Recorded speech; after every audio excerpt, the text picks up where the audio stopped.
శక్తి media ప్రేక్షకులకు నమస్కారం. నేను మీ జర్నలిస్ట్ విక్రమ్. ఫ్రెండ్స్, కార్యకర్తల ఎన్నికలు 2 ఫేజ్లో అయిపోయినాయి. అదే అండి మన గ్రామ సర్పంచ్ ఎలక్షన్స్. కార్యకర్తలను ఎందుకంటున్నాం, వాళ్ళ నాయకులు కాదా అంటే, అది కార్యకర్తలు అయిన తర్వాతే వారు ఈరోజు గ్రామ సర్పంచ్లు అయ్యారు కాబట్టి వారు 100% గ్రౌండ్ రూట్లో ఉన్న ఏదైతే కార్యకర్తలు ఉన్నారో వారే గ్రామ సర్పంచ్లు.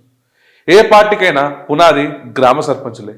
ఎందుకంటే గ్రామం నుంచే మనకి ఎంపీటీసీలు, జెడ్పీటీసీలు ఇవన్నీ మనకి ఒక టీం బాండింగ్ ఉంటే మనం ఎమ్మెల్యే కానీ ఎంపీ కానీ ఈజీగా గెలవగలం.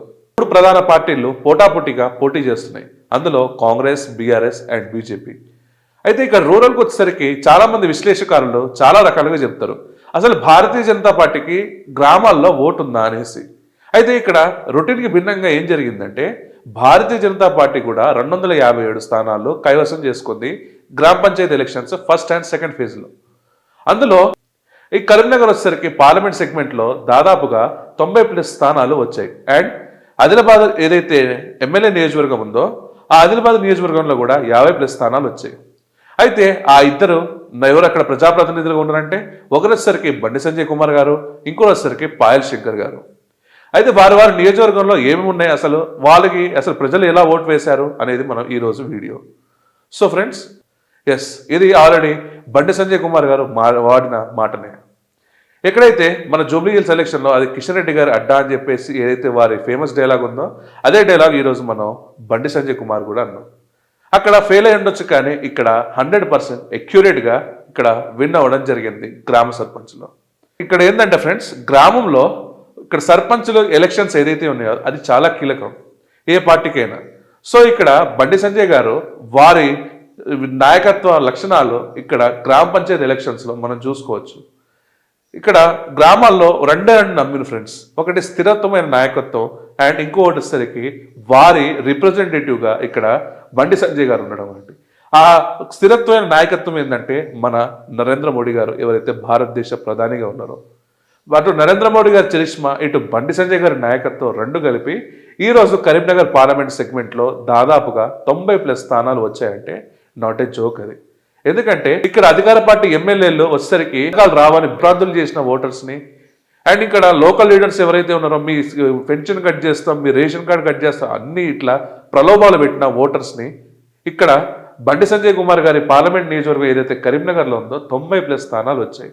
అయితే ఇక్కడ 90+ స్థానంలో బండి సంజయ్ గారి కృషి ఏంటంటే, ఇక్కడ కార్యకర్తలని వచ్చేసరికి వారు అడ్రస్ చేసే విధానం, అటు ట్రెడిషనే కానివ్వండి, ఇటు కల్చరే కానివ్వండి, హిందుత్వనే కానివ్వండి, అండ్ అక్కడ పార్లమెంట్ సెగ్మెంట్లో అభివృద్ధి పథకాలు ఏదైతే ఉన్నాయో, మరియు ఓట్ లేని వ్యక్తులు అంటే ఓటర్ ఐడి కూడా రాని వ్యక్తులు ఏదైతే మన 10th క్లాస్ స్టూడెంట్స్కి బైసికల్స్ పంచడమే కానివ్వండి, అండ్ అక్కడ వాళ్ళకి ఎడ్యుకేషన్ కిట్స్ ఇవ్వడం కానివ్వండి, అండ్ మొన్న జరిగిన వరదలు ఏదైతే ఉన్నాయో ఆ వరద దాంట్లో ఆ విపత్తులో వచ్చరికి ఎలా సహాయం చేశారో ఇవన్నీ చూస్తుంటే బండి సంజయ్ గారిని ఒక ట్రెండ్ సెంటర్గా చెప్పొచ్చు. మన వారి ఏదైతే పార్లమెంట్ సెగ్మెంట్లో వారు ఎలా ప్రజలకి డైరెక్ట్ కనెక్టివిటీ ఉన్నారో, ఇప్పుడు ఓటు లేని వ్యక్తుల దగ్గర నుంచి పండు ముసలి వరకు వీరు ఎలా భరోసా ఇస్తున్నారో మన అందరికీ తెలిసిందే.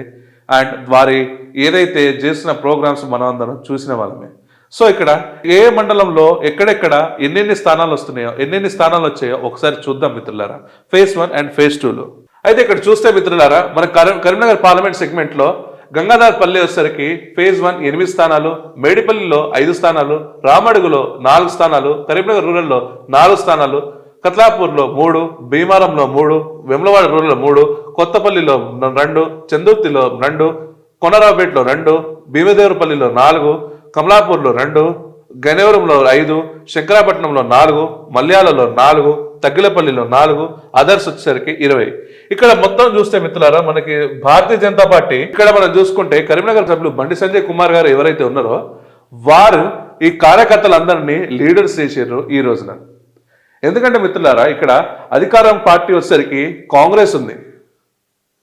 ఇప్పుడు ఈ గ్రామాలకి కాంగ్రెస్ నిజంగా స్టేట్ ఫండింగ్ ఇస్తుందా అంటే, మనం గత బీఆర్ఎస్తో చూస్తే ఇక్కడ కాంగ్రెస్ ఫండింగ్ ఉండదు, కాంగ్రెస్ ఫండ్స్ ఇవ్వడానికి మొగ్గు చూపదు. కానీ ఇక్కడ ప్రజలు ఎవరు ధైర్యంతో ఓటేశారని ఒక్కసారి మీరు క్వశ్చన్ చేస్తే ఇక్కడ బండి సంజయ్ కుమార్ అని చెప్పేసి కొన్ని రీసౌండ్గా వినబడుతూ ఉంటుంది.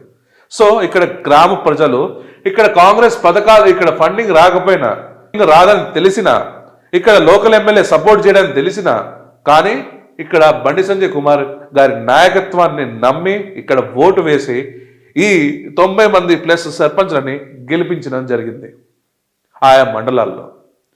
సో ఒక నాయకుడి మీద ఎంత హోప్ ఉంది అని చెప్పేసి ఇదొక ఉదాహరణ. నిజంగా నాయకుడు ఎప్పుడైనా 10 మంది నాయకులు చేసినప్పుడే వారి నాయకత్వ విలువలేందో తెలుస్తుంది. సంజయ్ గారి మీద ఎట్లా ప్రజలు నమ్మకం ఉంచారో మనం ఈ రిజల్ట్ అనేది చెప్పొచ్చు ఫేజ్ 1 and 2లో. అండ్ ఫేజ్ 3లో వచ్చేసరికి దాదాపు 150+ స్థానాల నుంచి 200 స్థానాల వరకు ఇక్కడ భారతీయ జనతా పార్టీ వీరి పార్లమెంట్ సెగ్మెంట్లో గెలుపొందడం జరుగుతుందని అక్కడ కార్యకర్తలు ఆశిస్తున్నారు. సో ఇక్కడ బండి సంజయ్ గారు 100%గా ఏదైతే వారి నాయకత్వ విలువలతో పాటు ప్రజల మీద కార్యకర్తలతో పాటు ప్రజల నమ్మకం పొందారు చూసారా, నమ్మకం అనేది నెక్స్ట్ టర్మ్ కూడా ఇతను వచ్చేసరికి పార్లమెంట్ సభ్యులుగా మళ్ళీ కొనసాగుతారనేసి మనం కార్యకర్తలకు అండగా ఉండి జనాలతో మమేకమై ఈ రోజు 90+ స్థానాలు సంపాదించారంటే that credit goes to Bandi Sanjay Kumar. ఎందుకంటే మిత్రులారా దాదాపు చూడండి 257 స్థానాల్లో 90 స్థానాలు వీరే స్కోర్ చేశారు ఏది బండి సంజయ్ కుమార్ గారు. సో ఇక్కడ బండి సంజయ్ కుమార్ గారు నిజంగా అక్యురేట్గా వారి ఏదైతే నాయకత్వ లక్షణాలు ఉన్నాయో ఇంప్లిమెంట్ చేసుకున్నారు. అండ్ ఇక్కడ వారి రిజల్ట్ ఏందో ట్రెమెండస్ రిజల్ట్ చూపించడం జరిగింది. మీరేమంటారు ఫ్రెండ్స్? ఇక్కడ బండి సంజయ్ గారు సక్సెస్ అయ్యారా, సక్సెస్ అవ్వలేదా? మీరు కమెంట్స్ రూపంలో చెప్పండి. అయితే ఇందాక మనం మాట్లాడుకుంటూ మనం ఒకరి పేరు చెప్పాం. వారు వచ్చేసరికి పాయల్ శంకర్ గారు. పాయల్ శంకర్ గారు వచ్చేసరికి 2011లో వచ్చేసరికి టీడీపీ నుంచి పోటీ చేయడం జరిగింది. వీరు టీడీపీ నుంచి పోటీ చేసిన తర్వాత 3 సార్లు కంటెస్ట్ చేస్తే ఓడిపోవడం జరిగింది. దాని తర్వాత ప్రజల ఆశీర్వాదంతో 4వసారి 6,000 పైచిలకు ఓట్లతోని పాయల్ శంకర్ గారు గెలవడం జరిగింది. పాయల్ శంకర్ గారు గెలవడం తర్వాత అక్కడ మనం చూసాం ఏదైతే వారి గర్జన ఏ విధంగా ఉంటుంది అనేది మనం అసెంబ్లీ సెషన్స్ చూస్తే అర్థమవుతూనే ఉంది మిత్రులారా. ఎందుకంటే వారు ఎలా ఇక్కడ ఇంప్లిమెంట్ చేస్తున్నారో ఏదైతే ప్రజలకి వారు హామీలు ఇచ్చి ఏదైతే ప్రామిస్ చేశారో అది అసెంబ్లీలో వారు సరికి మనకి రైతన్న విషయమే కానివ్వండి, మొన్న బీసీ రిజర్వేషన్ గురించే కానివ్వండి, వారు గొంతుక ఎలా వినిపించారో కూడా మనం చూసాం.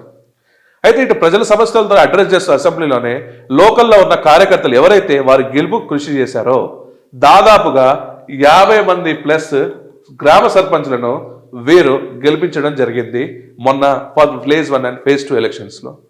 ఇక్కడ నాయకుడు ఇప్పుడు బండి సంజయ్ గారు ఏదైతే చేశారో ఒక నాయకుడు 10 మంది నాయకుడిని సృష్టించినప్పుడే వారికి నాయకత్వ విలువలు ఉన్నాయని మనం ఏదైతే ఇందాక చెప్పామో సేమ్ ఇక్కడ పాయల్ శంకర్ గారు కూడా ఆ క్రెడిట్ వర్తిస్తుంది.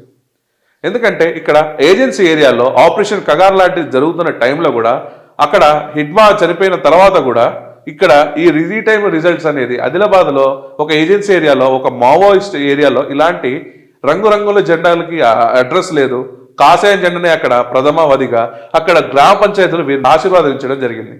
సేమ్ అక్కడి కూడా కాంగ్రెస్ నుంచి ఫండింగ్ రాకపోయినా ఇక్కడ వచ్చరికి లోకల్ ఎమ్మెల్యే వీరే కాబట్టి వీరు ఫైట్ చేసి కాంగ్రెస్ తోని ఆ ఫండింగ్ తీసుకొచ్చి సర్పంచ్కి అండ్ కేంద్రంలో కూడా ఇక్కడ ప్రభుత్వం ఉంది కాబట్టి అటు కేంద్రం నుంచి ఫండ్స్ ఇప్పిస్తారని చెప్పేసి ఏదైతే గ్రామ పంచాయతీ డెవలప్మెంట్కి ఆ హోప్తోని వీరికి 50+ స్థానాలు కట్టబెట్టడం జరిగింది. 50+ స్థానాలు అంటే దాదాపుగా మనకి 500+ వార్డు మెంబర్లు వీరి ఖాతాలో వేసుకోవడం జరిగింది ఆ గ్రామ పంచాయతీల్లో. సో ఇప్పుడు చూశారు ఫ్రెండ్స్, బండి సంజయ్ గారిని ఒకవైపు అయితే ఇటు వచ్చేసరికి మన పాయల్ శంకర్ గారు ఒకవైపు. కృష్ణార్జున యుద్ధం ఈ తెలంగాణలో ఒకరు ఆ పక్క చేస్తే ఒకరు ఈ పక్క చేశారు. సో ఈ యుద్ధంలో ఇక్కడ భారతీయ జనతా పార్టీ మనకి ఒక క్లియర్ సంకేతం ఇస్తుంది. ఏంటంటే గ్రామంలో కూడా భారతీయ జనతా పార్టీ పాగా వేసింది జెండా, ఇది సిటీకే పరిమితం కాదని చెప్పేసి వారు చెప్పడం జరిగింది. మీరేమంటారు ఫ్రెండ్స్? భారతీయ జనతా పార్టీ మెల్లమెల్లగా రూట్స్ అనేది టౌన్స్లోకి వెళ్తుందా, రూరల్ విలేజెస్కి వెళ్తుందా అనేది మీరు కమెంట్స్ రూపంలో చెప్పండి. అండ్ ఈ వీడియో కానీ మీకు నచ్చినట్టయితే friends like, share and comment చేయాల్సిందిగా కోరుకుంటున్నాం. మరియు మన ఛానల్ని సబ్స్క్రైబ్ చేయాల్సిందిగా కూడా కోరుకుంటున్నాం. జై హింద్, జై భారత్.